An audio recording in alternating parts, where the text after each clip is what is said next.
We rolling? What's up, everybody? I'm here with one of my favorite dudes. Not only one of my favorite engineers, but just an incredibly sweet guy. I am. Alan Meyerson. I try my hardest. How are you, man? What's up? I can't get used to you with your hair like this. I know. Well, It looks I good. feel like we're maturing. It's good to be young. Sure. We've got a similar thing. We got the same. Well, similar mine is glass. 40 years, but yeah. Yeah, You're looking good. You too, man. Playing with your plug-in a lot Yes. Alan Meyerson is a Subloom user, and yeah. on a daily basis, probably pretty much. But I'm using it on shit that you can't even think about. Orchestral. Amazing. So like low, like timpanis. Every now and then I just mix in a little bit, just if I need a little bit of a moment that I need a little tickle in the gonads, I just turn it up a little bit, you know, because it does exactly that.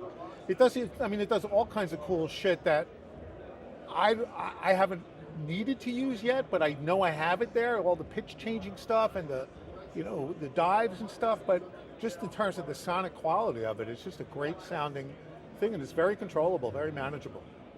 Thank you, man. Yeah. What else are you getting excited about, like in your process? Are you like, for me, I go for goosebumps. Like I'm trying to feel something when I'm mixing. I'm trying to get hit in the chest with the sound. Yeah, I'm constantly on that search. I still feel like I know nothing about mixing, emotion, music, any of that stuff. Same, dude. And yet I seem to keep fooling the world. So I'm on a constant sort of, like I came up, and this is not basically about goosebumps, but it's just about sonics. You know, so I do mostly orchestral work, and you know, there's this thing that you get when you're in a concert hall that just doesn't exist in a reverb. It just doesn't, or at least not with reverbs in my hands. So I'm constantly coming up with ways to do that. So I'm doing writing some algorithms from scratch to just separate the early reflections from the decay, so that I have control of it and I can really tune them both. And I'm on my way to working on that. But other than that, it's been a. Well, back up. We can't just skip past that. Okay. What are you using to make those? Well, I'm using the 480L V4 plugin for the early reflections, Love that thing. and a couple of things for the decay. One of them is the veracity, but also there's a plugin that's just called 3D Reverb. 3D reader. It's $50. Who makes It's made it? by. That's a good question. I think it's after I got it, we couldn't find it anymore, and I think my assistant found it on. I don't even know what, but it's made by a company called Magix, M-A-G-I-X. We'll put the link down below. And it's like so fucking basic, it's unbelievable. There's no pre-delay. There's an incredibly good EQ section. Yeah. And then there's this little joystick that you can make oriented from the front to the back. But what it does is it's got that thing that long orchestral reverb has, that sort of secondary presence. I can't really find the words for it. I've been looking for the words for it for a long time, and I just love it. And so I use it all the time, and everyone laughs at me, you know, and I don't really care anymore. So the good news about getting to this point is, who cares? For sure. Right? You're probably there already too. Yeah, definitely. No, but finding ways to inject the passion all the time. So I just sort of tune them. So one is sort of all of the presence of spatial indicators. Yeah. You know what I mean? Like whatever it is, my violins are there, or my cello are there, or if that's not the case, or even non-orchestral stuff like big band stuff and stuff like that. And then the other one is just the omnidirectional reverb of it all. You know, that's, to me, the way I see it is reverb has no direction. It's omnidirectional. Just no matter where you are in a room, you snap your fingers, and if it's got a decay time, it's going to be everywhere. Absolutely. It's not going to be like where you are. What you're hearing over there is the early reflections. Right. So, and every reverb, or a lot of reverbs, you have that bounce between early reflection and reverb, but I'm thinking to myself, well, can't I do this on my own? You know, it's like, so Veracity is a great one to use because each of their reverbs is 4 reverbs. So you can get really spatial and get into the weeds with it. And the 480 is great for its early reflections and stuff like that. And so I'm just playing around with it. You know, it's like I actually just finished producing this record this is nerd talk now. I produced a Russian composer, and I did it at Vienna in Synchron Stage. So I had a Russian composer and a German orchestra, and the interpretation of emotion was not there instantly. So, well, because Russians are like, I want it to sound like angels farting on the wings of doves and all that. And the German guys are like louder, quieter, softer, shorter. So, I had to find some sort of middle ground, but it's been a fun project. And so I've been mixing it forever because there's no deadline, and when I have nothing else to do, I mix it, and I'm almost done. But now I've come up with this concept, so it's all live recorded at Vienna, all full orchestra, percussion, everything in the room at the same time. So it's the perfect opportunity to get, deep into my insanity, and no one's going to hear it anyway. So just try shit. So that's I'm in the try shit mode right now. It's great mixing when you're not getting paid, because then you can do whatever you want. Absolutely. Yeah. I try to do like 60 minutes of just exercise, fun mixing. It's like warm-ups. It's like doing scales and stuff like that. Totally. Yeah. Just for you, just to get your rocks off. And yeah, just all that stuff is great. Yeah. Absolutely. And then what else have I been doing? Well, I had a good year. Had a busy year. Gladiator, Dune, Wild Robot, Godzilla, Kong. Despicable Me 4. And thank Kung you Fu for Panda 4. Thank you for the invite, by the way. He invited me over to join him at the scoring stage when you guys were, I think, tracking some vocals that day. Yeah. Well, you come next week. We're recording at Fox, full orchestra. What day? I'm there. Tuesday, Wednesday, Thursday. Okay. And so it's been fun. It's been a good year. If any of you have a chance, I was never sold on Atmos, and truly, you played Kiss the Ring from the Dune 2 soundtrack in Atmos, and it was amazing. And I think you were telling me it was attributable to the technology, that microphone technology, that captured. I don't remember what it was. So the live stuff, I have this immersive array, which is sort of a grouping of microphones that really has its own signature for that. Yes. That works really well. Dune is it's the perfect world for Atmos, for spatial stuff. And the reason it's so cool is very little of it is actually live.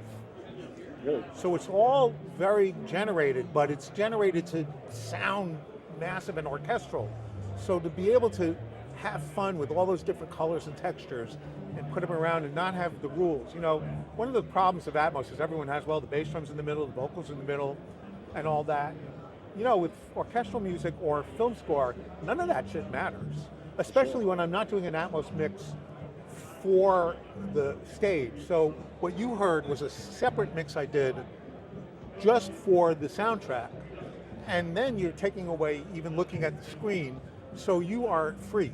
For sure. And that's sort of my attitude about it. So that was that. Well, we just put out Interstellar, the 10th anniversary in Atmos. So, and then I'm going to do Inception next. So, it's fun, man. I have a good life. Anybody that knows me, my wife is driven crazy by how often I'm wanting to watch those movies, put the soundtracks on. I have to know what you did to the sound, the sand effects on. That wasn't me. That was Richard King. Not even like an EQ, a Pultec up there. I didn't even touch it. I'm not doing sound design. I'm just doing music. Oh, so in that score though, that is such a musical sound. Yeah, they did a great job. There is sand in the music in terms of high frequency sort of linear extension, but it's not the sound of sand you're hearing is sound design. Incredible. Yeah. Well, it's got to be great to finally, well, not finally, but I'll back up. I used to compose. I did a project for Ripley's, believe it or not, and then the sound designer came in afterwards and put all these clunky, just bullshit noises like brr, wee, over the top of the music. They turned the music down 10 dB. It's got to be nice to team up with people who just enhance it in every way and make it great. And that team, Ron Bartlett, who's one of my oldest friends in the business, I've done 50 movies with him. And we do Dune together, and then on Dune 2, the sound designer, Richard King, who also I did all of the Chris Nolan movies with. This guy is next level. There's two Richard Kings, and they're both motherfuckers. There's Richard King, the sound designer, and there's Richard King, the classical engineer, mixer, producer, who does all of Yo-Yo Ma's stuff, and is the head engineer at Sony Classical. And the two of them are just like crazy good. I mean, these are the records I listen to with Richard. When I can't figure out a sound, I put on a Richard King recording, and I start figuring it out. Nice. So, do you ever get into like super old, like golden age of Hollywood, like Burt Kaempfert, Henry Mancini? The Hollywood stuff? Yeah, I do. It's really fun to listen to. You know, what you got to know with that is everyone tries to figure it out, and the truth is, it's not going to do you any good because all those instruments were made at that time are different sounding than the instruments made today. True. The spaces are the same spaces, but the microphones they're using, the minute you have more than 4 mics up, you're not doing it like they did it. For sure. You know, so overloading vintage capsules on RCA thing, mics. And here's the thing about that, is everyone thinks they want that sound, but they don't really want that sound. They want, because if you put that sound into their movie, they're like, well, Muddy. no, it just sounds, they want like the thing that gives you the intention of that sound. Like that gives you the, you know, the feeling of that sound. Like when we did Mank, which was this Netflix movie about, they wanted it to sound like a Bernard Herrmann score. And it's like, well, it can't really sound like a Bernard Herrmann score. First of all, you're not Bernard Herrmann, and second of all, the instrumentation just doesn't sound the same. Sure. But what we can do is figure out an environment to put it in, which gives you the sort of feeling of that. So that's what we did. A little more extension in the top and bottom, higher fidelity too. It's actually a little less extension in the top and bottom. Hell yeah. And a little less imaging. Gotcha. So everything gets a little bit more in there. And yes, ribbon mics, that would be the obvious one, but that was the case with that. You know, it's not always the case. And by the way, modern ribbon mics don't sound like those old ribbon mics. Oh man, I have an old RCA 44, and it's just. I have a couple of them. Yeah. You gonna bring them next week? This is a story not for here, but I've been recently blessed with a new pile of gear. From who? We can't say. No, we can say I bought. It was someone donated a massive amount of gear to a friend's foundation. And it was for the LAUSD, and they couldn't really use it all, so they reached out to me to see what they could do with it. So I reached out to some brokers, and they offered what they considered was the value of the gear for buying. I thought they were undervaluing it, so I bought it. Cool. And it's a bunch of microphones, a bunch of compressors, a bunch of outboard, and once we get it all cataloged and everything, then I can show you, I can give you the list now, and you can see. Some highlight items, like top 3 you can share? What? Top 3, what are the best? Of the things for sale? Yeah, what are you getting that you're excited about? Well, I got a C12, an original perfect condition C12, two Telefunken 251s, and a bunch of really great RCA ribbons. And then the rest of it is outboard gear, and most of that I'm going to sell because my world is pretty much in the box now. So. Same. Yeah. Well, hit me up about the outboard gear. I'm still collecting compressors. I should run. Yeah, this was great, dude. Thanks so much for My pleasure.